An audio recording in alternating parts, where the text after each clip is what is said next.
नमस्ते स्टूडेंट्स, आइए आज हम फिर चलते हैं chapter number 10th definite integral और इसकी एक्सरसाइज 10.2 की हम आज चर्चा करेंगे।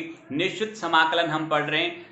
लास्ट क्लास में हमने पढ़ा था कि निश्चित समाकलन में 10.1 अभ्यास पढ़ा था। उसमें ये था हमारे पास में कि योगफल की सीमा द्वारा यानी समाकलन के प्रथम सिद्धांत द्वारा हमने दिए गए फलन का समाकल यानी इंटीग्रल फाइंड आउट किया था।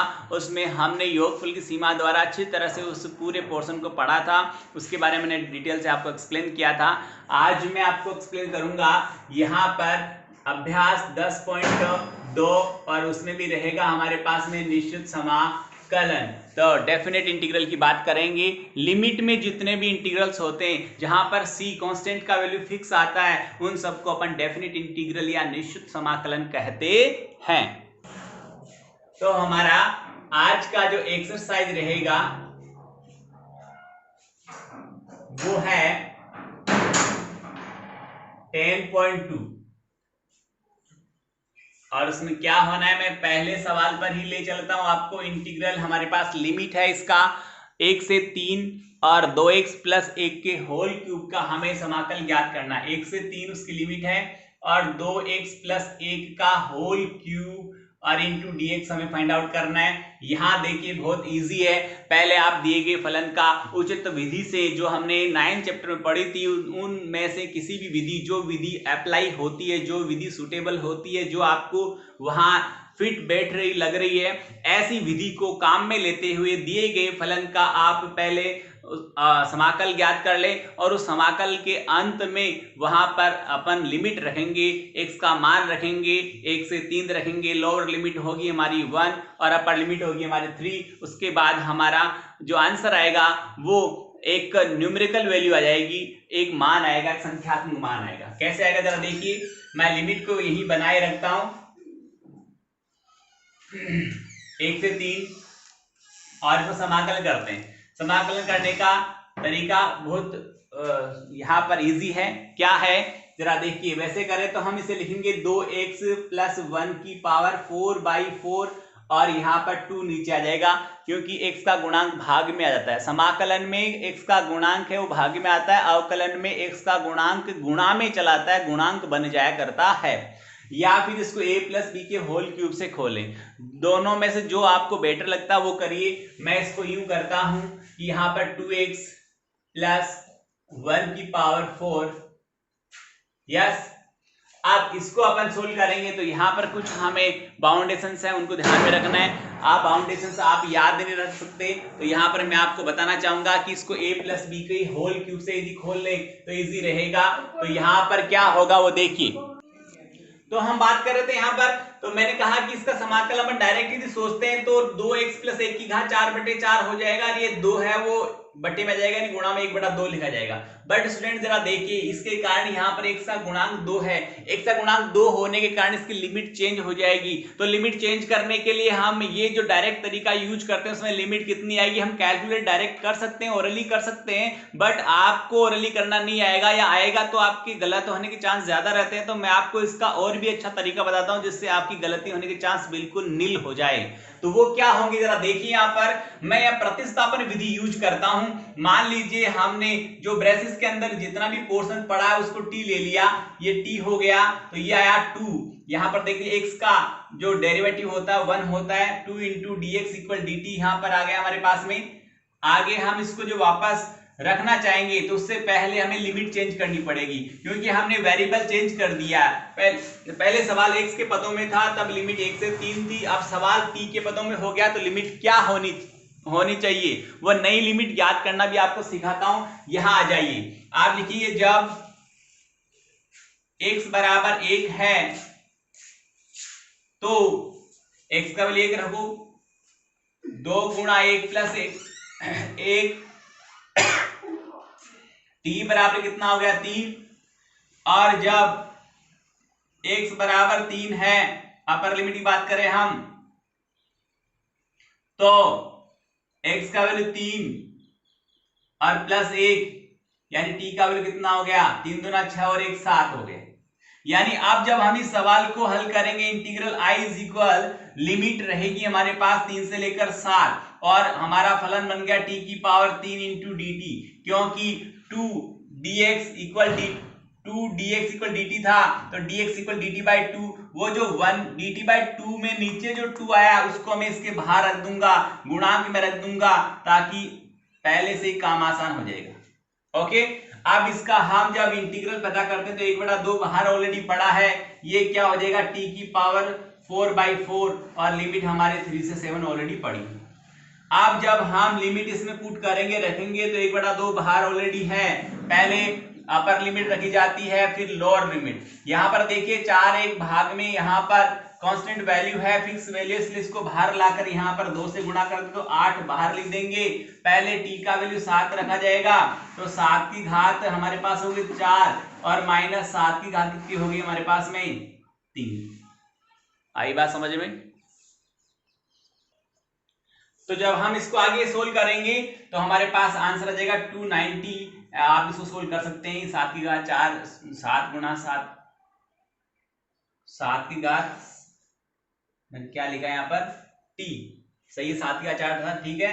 तो 7 गुणा 7 गुणा 7 गुणा 4, तो 7 को खुद से 4 बार गुणा करेंगे, 7 को यहाँ 3 बार गुणा करेंगे, जो रिजल्ट आएगा दोनों घटाएंगे, घटाने के बाद जो आता है उसमें 8 का भाग लगाएंगे और जब आप इसका रिजल्ट पता करेंगे तो वो रिजल्ट आपके पास आएगा 290। कितना आएगा स्टूडेंट्स? 290। और ये हुआ हमारा एक्सरसाइज 10.2 का पहला सवाल। आगे देखिए, दूसरे सवाल की बात करूं तो वो भी एज इट इसी तरह होना है। क्या होना है कि हर में जो 1 प्लस कोस स्क्वायर एक्स पड़ा है उसमें कोस एक्स को t मानेंगे, तो जब t मानते हैं तो लिमिट भी चेंज होगी। तो मैं इस सवाल को बताना चाहूंगा, क्योंकि मैं स्टार्टिंग के 2 4 5 सवाल बताता हूं ताकि लिमिट चेंज करना आपको अच्छी तरह से समझ में आ जाए। तो इसका दूसरा सवाल यदि हम ले लेते हैं तो i इंटीग्रल हमारे पास रहेगा, लिमिट है 0 से π/2, तो ये लिमिट रही π/2। हमारा जो सवाल है, फंक्शन है, फलन है, वो है sin x by 1 plus cos square x into dx। तो यहाँ पर भी हमें मानना पड़ेगा, प्रतिस्थापन विधि काम में लेनी पड़ेगी और वो लिखेंगे cos x बराबर t है, तो इसका अवकलन किया तो minus sine x into dx और बराबर dt आया। यदि आप इसको पॉजिटिव बनाना चाहते हैं तो माइनस dt लिखा जाएगा और लिमिट चेंज करो, आप लिखो कि जब x बराबर 0 है, लोअर लिमिट देखो 0 है, तब t का मान क्या आएगा, देखो t ये रहा, x का मान 0 तो cos 0 का वैल्यू 1 होता है, और जब x बराबर π/2 है तब t का मान क्या आएगा। तो यहां पर जब आप x का मान π/2 रखोगे तो cos π/2 यानी 90 का वैल्यू 0 होता है। तो हमारा सवाल i इंटीग्रल लिमिट रही 1 से 0 और पहले निशान यहाँ पर dt के साथ माइनस था तो बाहर माइनस आ गया, ऊपर चला गया dt, नीचे आ गया 1 प्लस टी स्क्वायर। आप चाहो तो एक अमेंडमेंट कर रहा हूं, जब यहां लिमिट a से b है, यदि इसको b से a करते हो, लिमिट को एक्सचेंज करते हो, तो बाहर माइनस का निशान कॉमन आ जाता है। पहले से माइनस था, लिमिट को एक्सचेंज करने से एक माइनस निकल के आएगा, वो क्या बना देगा, इसको प्लस बना देगा, पॉजिटिव बना देगा। तो ये बन गया हमारे पास इंटीग्रल 0 से 1 और dt बटे 1 प्लस टी स्क्वायर। तो स्टूडेंट इसका मुझे इंटीग्रल आपको बताने की जरूरत नहीं है, आप अच्छी तरह इसको सोल्व कर सकते हैं। इस प्रकार हमारा 10.2 का सवाल संख्या दूसरा हुआ। सेकंड हुआ यहाँ पर प्रतिस्थापन विधि लगाना और t का वैल्यू यहाँ पर ज्ञात करना और यहाँ पर लिमिट को चेंज करना, इन सब बातों को मैंने एक्सप्लेन किया। आगे आप इंटीग्रल इसका कर सकते हो। जो इंटीग्रल आता है उसमें लिमिट पहले अपर लिमिट रखी जाती है, माइनस लोअर लिमिट रखी जाती है। जैसा मैंने यहाँ लिखा था, पहले अपर लिमिट रखी, यानी t का वैल्यू अब 7 रखना है तो 7 की घात 4 पहले अपर लिमिट रखी जाती है, फिर माइनस लगाकर लोअर लिमिट रखी जाती है। इन दोनों को हल करके आंसर ज्ञात किया जाता है। आगे बढ़ेंगे हम तो थर्ड आराम से हो जाएगा, कोई दिक्कत वाली बात ही नहीं है। फोर्थ, यहाँ पर रूट एक्स पड़ा है, e की power root x by root x है, तो e की पावर रूट एक्स में जो रूट एक्स को t मानोगे तो हर dt में चला जाएगा और e की पावर t हो जाएगा। e की पावर t का अवकलन समाकलन खुद ही होता है, इसलिए वहां पर कोई दिक्कत नहीं आएगी। लिमिट जरूर चेंज करनी पड़ेगी जब भी आप प्रतिस्थापन विधि काम में लेते हो समाकलन के लिए, यानी किसी को t मानते हो तो वहां पर आपको लिमिट चेंज करनी पड़ेगी। और चेंज जब t के बाद यानी t मानने के बाद सवाल को आगे बढ़ाते हो तो लिमिट वही लगानी पड़ेगी जो चेंज हो चुकी है। आगे बात करें हम सवाल संख्या 5 की, तो देखिए क्या है।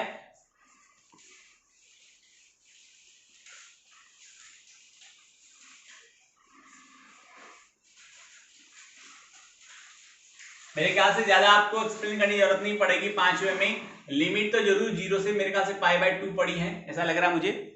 π/2 पड़ी है, बट रूट के अंदर पड़ा है 1 + n। अच्छा स्टेप है, अच्छा फंक्शन है। आप थोड़ा सोचिए क्या दिया हुआ है, बहुत अच्छा सवाल है। 0 से π/2 लिमिट वापस रख दी है मैंने यहाँ पर, और रूट के अंदर 1 + sin x को लिख देंगे हम cos x/2 plus sin x/2 का होल स्क्वायर इंटू dx। और स्टूडेंट्स इसके आगे मुझे बताने की जरूरत नहीं है, क्योंकि यहाँ पर ये होल स्क्वायर जब रूट हटेगा तो होल स्क्वायर हट जाएगा, cos x/2 plus sin x/2 आ जाएंगे। दोनों पदों को आप सेपरेट लिख लें और इसी लिमिट के साथ इसका इंटीग्रल आप कर सकते हैं, कोई दिक्कत नहीं आएगी। आगे देखिए सवाल संख्या जो हमारा 6 है, वहां पर भी कोई दिक्कत की बात नहीं, 0 से c उसकी लिमिट है y - c। देखिए यहाँ पर छठवां सवाल लग रहा छोटा सा है पर अच्छा सवाल है। 0 से c लिमिट है, ऊपर मेरे ख्याल से y है, नीचे रूट में y + c है और इंटू dy है। तो यहां आप देखिए कि मान ले आप कि y + c को आप t भी मान सकते हैं और t² भी मान सकते हैं, जो आपकी इच्छा हो। t² मानेंगे तो यहां पर डायरेक्ट t हो जाएगा, और यहां हम कोई दिक्कत नहीं है, आराम से हो जाएगा सवाल। t² मान लिया है, कोई दिक्कत नहीं। तो यहां पर हम इसका y के सापेक्ष ही अवकलन करेंगे, तो यहां सिर्फ dy बचेगा और इज इक्वल यहां पर 2t × dt आ जाएगा। ओके, अब देखिए इसे हम जब वैल्यू वापस से पुट करते हैं तो पहले यहां पर हमें लिमिट बदलनी पड़ेगी, और वही भाषा कि जब y = 0 है तो t बराबर क्या आएगा। y = 0 है तो t का मान क्या आएगा, देखना यहाँ पर √c है, इसका हटाना पड़ेगा ना स्क्वायर। जब y का मान 0 है तो t² = c है, तो t का मान आ गया √c। ये लो ले लिया मैंने, कोई दिक्कत नहीं, ये लो √c ले लिया। फिर आगे आप देखो यहाँ पर आप ये क्वेश्चन कर सकते हो मेरे से, सर आपने यहाँ t² क्यों लिया। t ले लो, कोई दिक्कत नहीं, कहीं एरर नहीं है, t ले लो। t लोगे तो यहाँ पर ये लो आपको कहीं लग रहा है कि सर ने ऐसा क्यों लिया, तो मैंने t ले लिया। t लिया तो बस इतना सा पोर्शन आ गया, क्या आ गया dt। 2t आया नहीं कि यहाँ dy हो गया इक्वल dt हो गया। अब जब यहाँ पर मैं t लिया है तो जब y का वैल्यू 0 है तो यहाँ 0 रखा, तो इस यहाँ पर t का वैल्यू क्या हो गया, c हो गया। और जब कोई आप मन में ऐसा टेंशन क्वेश्चन मार्क नहीं रखे, पूछ ले कि ऐसा क्यों लिया, कोई दिक्कत नहीं, हम चेंज कर ले लेंगे, जरूरी नहीं यही माने। तो t का वैल्यू यहां पर रहेगा, जब c है तो y का वैल्यू c होने पर t का वैल्यू 2c आएगा। ये तो हमारी लिमिट चेंज हो गई। अब आगे जब हम इस सवाल को बढ़ाते हैं तो लिमिट रहेगी c से 2c, और फलन बन गया y का वैल्यू निकालिए, y का वैल्यू हो गया t - c, y का वैल्यू हो गया t - c। नीचे वाले पोर्शन को हमने माना था t की पावर 1/2, ओके, और इंटू में dy था और dt में चला गया था। अब इनको सेपरेट कर लीजिए, इंटीग्रल c से 2c तो रहेगी लिमिट, और ये इसके नीचे जाएगा तो आधी पावर t की बच जाएगी, t की हाफ पावर बच गई इंटू dt हो गया, और -c एज ए कांस्टेंट है तो लिमिट c से 2c इसकी लिमिट रहेगी, इंटू में रह गया हमारे पास में dt। देखिए सवाल क्या कह रहा है, चलने दें। i बराबर इसका हो गया t की पावर 3/2 और यहाँ 2/3, और मैं लिमिट इसके ऊपर लगा देता हूँ क्योंकि इसमें तो लिमिट का आपको रखने का मतलब नहीं, ताल्लुकात नहीं है, इसलिए मैंने नहीं रखा, माइनस लगाया, और इसका हो गया हमारे पास में t, और लिमिट यहाँ पर c से 2c रहेगी। यहाँ वापस वैल्यू में इसकी फाइंड आउट कर रहा हूँ, सोल्व कर रहा हूँ, देखिए क्या आ रहा है। यहाँ देखो पहले अपर लिमिट रखेंगे फिर लोअर लिमिट रखेंगे। अपर लिमिट में क्या होगा कि 2c whole power 3/2 minus c whole power 3/2। ये तो रहा हमारा फर्स्ट पार्ट। सेकंड जो पार्ट रहा वो माइनस है, पहले आएगा 2c और माइनस 1c। इसको सोल्व करेंगे हम तो i इज इक्वल 2/3 रहा। यहाँ पर इसका वैल्यू हम आप चाहो तो पहले 3 पावर निकाल लो, फिर आधी पावर निकालना, यानी किसी भी फंक्शन की यहाँ पर 2c रेस टू 3/2 है, इसको आप ऐसे लिख सकते हो, ऐसे लिख सकते हो, ये रहा कि 2c की पावर 3 पहले रख दो और जो 1/2 है ऐसे लिख दो, या फिर ऐसे लिख दो। आपको नहीं सर मैं तो ऐसे नहीं लिखूंगा, मैं ऐसे लिखूंगा, कोई दिक्कत नहीं है। समझ में आ गई। इसको हल करोगे तो 8c³ आएगा, उसका वर्गमूल करोगे तो 2√2 c √c हो गया, या फिर इसका पहले वर्गमूल कर लो तो √2c हुआ। ओके, इसकी पावर 3 लगाओगे तो 2√2 और c√c, ये रिजल्ट है इसका। तो ये है हमारे पास में 2√2 और c√c, ठीक है। और c√c को आप लिख सकते हो यहाँ पर c की पावर 3/2 और माइनस यहाँ भी c की पावर 3/2, और आगे ये हमारे पास आएगा 1c। इसको फिर एक स्टेप और सोल्व कर सकते हो, 2/3, और यहाँ पर आप c की पावर 3/2 कॉमन लोगे तो आया 2√2 माइनस 1, और यहाँ पर आगे आपके पास बचा रहेगा माइनस का c। इसको एक स्टेप और सोल्व कर सकते हो, कोई दिक्कत वाली बात नहीं है।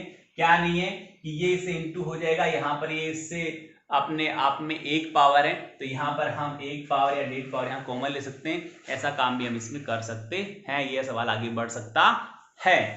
तो देखिए ये था हमारा सवाल संख्या 6। आराम से यहाँ t² भी मान सकते थे तो भी कोई दिक्कत नहीं थी, t माना तो भी कोई दिक्कत नहीं है। रूट में जब भी फलन होता है हम स्क्वायर इसलिए मानते हैं कि रूट हट जाए तो आसानी से उसका इंटीग्रल हो सके, इसलिए हम स्क्वायर मान लेते हैं।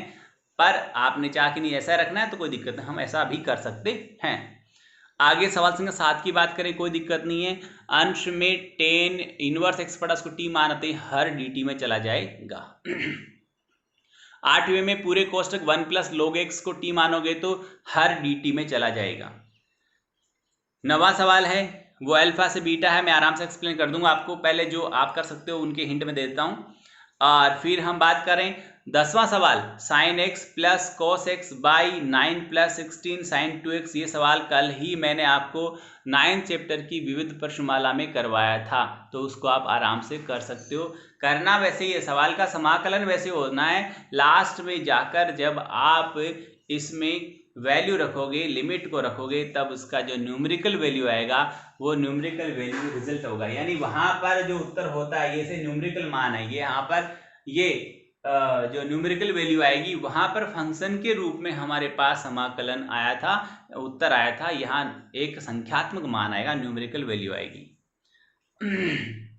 11वां आराम से कोई दिक्कत नहीं। हर में log x की होल पावर 1/3 पड़ी है, वहां पर log x को t मानोगे तो उसके हर में जो x पड़ा है वो dt में चला जाएगा, और 1/t की पावर 1/3 फलन बनेगा, उसका समाकलन आप करोगे तो ऊपर ले जाओगे, t की पावर -1/3 एक जोड़ना है पावर में, और जितना बचे 2/3 बचेगा प्लस का वो नीचे आ जाएगा, यानी 3/2 हो जाएगा। आगे 12वां सवाल आराम से हो जाएगा, ये भी आपको बता रखा है sin x और cos x में क्या होता है संबंध। sin x और cos x में क्या संबंध होता है जरा देखिए, इसको आप लिख दोगे कि sin 2x प्लस 3x, तो क्या बनेगा sin x sin a cos b, cos plus cos a sin b। फिर आप लिख दोगे वहां पर प्लस, सुनना, प्लस sin 2x और माइनस 3x, तो वहां पर वापस ले गया sin a minus b, sin a cos b और minus cos a sin b, तो cos a sin b दोनों के कैंसिल हो जाएंगे और वो आएगा 2 sin a cos b आएगा, यानी 2 sin x sin 2x और cos 3x आएगा, यानी इसको ऊपर नीचे 2 से गुणा करके आप इसको हल कर सकते हैं, कोई दिक्कत वाली बात नहीं है। ऐसा मैंने आपको पहले बताया है, सवाल 90वें चैप्टर में भी आए थे। यहाँ पर सवाल लगभग वही आ रहे हैं जो 9 चैप्टर में आए थे, बट यहाँ पर सिर्फ इतना सा फर्क पड़ रहा है कि लिमिट के साथ, यानी उन समाकलन को निश्चित समाकलन में बदलना है, ऐसा हमें करना है। आगे देखिए 13वें सवाल की बात करें तो 13 सवाल आराम से अपने आप में अलग से सवाल है और आराम से होने लायक है। ये सवाल आप चाहो तो अभी मैं बोर्ड पे एक्सप्लेन कर दूं आपको। 13वें नंबर का सवाल, हमारा सवाल मैं आपको सवाल एक्सप्लेन कर रहा था 11वें नंबर का। 11वां जो सवाल है वो आपको थोड़ा हिंट दूं। एक सवाल अभी मैंने पीछे भी आपको कहा था मैं बताऊंगा, उसकी भी आपको हिंट देता हूं।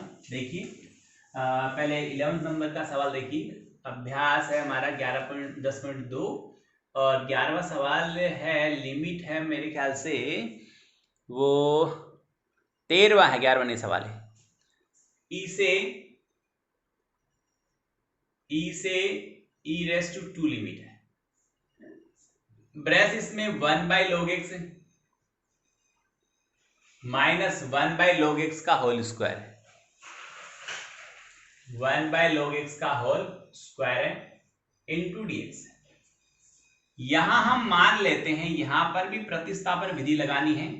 हम log x को t मानते हैं, तो इसका जो अपन डेरिवेटिव लेते हैं वो क्या आएगा, डायरेक्ट इसका डेरिवेटिव लेंगे तो 1/x इंटू dx भी लेके आएगा, पर ऐसे नहीं करूंगा मैं, इसका एंटी लॉग लूंगा तो x इक्वल e की पावर t हो गया। अब इसका डेरिवेटिव लूंगा तो ये हो गया dx equal e raise to t यानी e की पावर t इंटू dt हो गया। इतनी बात समझ में आ गई। अब यहां पर हम लिमिट भी चेंज करेंगे, तो ये देखिए जब आपके पास में x का वैल्यू e है, x का वैल्यू e है, तो आपके पास में देखो x का वैल्यू e है तो t का वैल्यू क्या आएगा, x का वैल्यू e रखो, log e का वैल्यू 1 होता है, तब t का वैल्यू 1 हो गया। फिर आप जब यहां पर रखोगे वैल्यू कि x का वैल्यू आपके पास में e की पावर 2 है, तब देखना क्या यहां पर रखोगे x का वैल्यू e की पावर 2 पहले आ जाएगा, 2 इंटू log e का वैल्यू 1 होता है, तो t का मान हो गया 2। यहां पर जब आप इसे वापस सोल्व करोगे तो लिमिट चेंज होगी 1 से 2 और फंक्शन बन गया dx का वैल्यू चला इसमें e की पावर t इंटू dt, और ये 1/x हो गया और सॉरी t हो गया, नहीं ये t हो गया और ये 1/t स्क्वायर हो गया और इंटू e की पावर t हो गया और इंटू dt हो गया। जरा गौर से देखिए, इसके आगे आपको करना अच्छी तरह से आता है, देखिए गौर से बोर्ड पे। तो ये हुआ हमारा सवाल संख्या 13, आपको समझ में आया होगा। इसके आगे क्या करना पता ना आपको, e की पावर x ये fx हो जाएगा और ये हो गया वहां पर f डेश x, तो यहाँ पर इसका डायरेक्ट इंटीग्रल e की power x into fx plus c होता है। c तो आएगा नहीं क्योंकि डेफिनेट इंटीग्रल है, तो e की पावर t और इंटू 1/t और इसके ऊपर लिमिट लग जाएगा 1 से 2, तो पहले अपर लिमिट रखते हैं माइनस लोअर लिमिट रखी जाती है। तो ये रहा स्टूडेंट्स हमारा सवाल संख्या 13। एक सवाल ऊपर भी छोड़ा था मैंने मेरे लिए, चलो 9th था उसका मैं आपको हिंट बता दूं कैसे करना है। ये इसको एक बार पढ़ा रहने दो। और लिमिट था हमारे पास में मेरे अकॉर्डिंग अल्फा टू बीटा तो लिमिट था, और 1/x माइनस अल्फा और बीटा माइनस x, ये मेरे ख्याल से सवाल था, देख लेते हैं एक बार, यही था। Okay, beta is greater than alpha, ऐसा यानी अपर लिमिट बड़ा है लोअर लिमिट छोटा, ऐसा दिया गया है। अब देखिए यहां मैं मान लेता हूं x minus alpha is equal t है, और आप चाहो तो इसे टी स्क्वायर भी ले सकते हैं, रूट में तो है नहीं हमारे पास, विदाउट रूट है, पर टी स्क्वायर भी ले सकते हैं, टी भी ले सकते हैं, कोई दिक्कत नहीं। अब पहले मैंने एक सवाल टी से किया था, उसको टी स्क्वायर से कर देता हूँ, ये कोई दिक्कत नहीं, दोनों हम सीख लेते हैं। यहाँ पर आइए यहाँ पर जरा देखिए क्या हो रहा है कि इसका जब हम अवकलन करेंगे तो ये आएगा dx equal to t into D T, और लिमिट जब हम चेंज करेंगे तो आप लिखेंगे जब x का वैल्यू अल्फा है तो t का वैल्यू 0 आएगा। कैसे आया सर, x का वैल्यू अल्फा तो अल्फा माइनस अल्फा 0, और 0 का स्क्वायर रूट करो 0 रहेगा। और जब आप x का वैल्यू बीटा रखते हो तो यहां आया बीटा माइनस अल्फा, तब t का वैल्यू आया root beta minus alpha. Okay, अब आप इसका जब इंटीग्रल फाइंड आउट करोगे तो क्या आना, जरा देखिए। तो हम बात कर रहे थे यहां पर कि हमारे पास जब x का वैल्यू बीटा है तो अब टी का वैल्यू हो गया रूट बीटा माइनस एल्फा, ये लो। ओके, अब वापस से मैं इसमें वैल्यू पुट करता हूं तो लोअर लिमिट यहां पर बनी थी 0 और अपर लिमिट बनी थी स्टूडेंट्स हमारे पास बीटा माइनस एल्फा, और इनटू में जरा देखिए गौर से यहाँ पर क्या बन रहा है। इसको हमने टी स्क्वायर लिया था ये क्या बनेगा वो देख लीजिए, 1 बाई ये टी स्क्वायर पड़ा है ऑलरेडी, यहां देखिए ये बीटा भी पड़ा हमारे पास, x का वैल्यू रखना है तो x का वैल्यू आएगा टी स्क्वायर प्लस एल्फा, ये हो गया टी स्क्वायर प्लस एल्फा, ये लो साहब, इसको आप चाहो तो ये लो dt चला गया, 2t इंटू dt था सॉरी, तो ऊपर ले गया मैं यहाँ पर 2t और इंटू dt।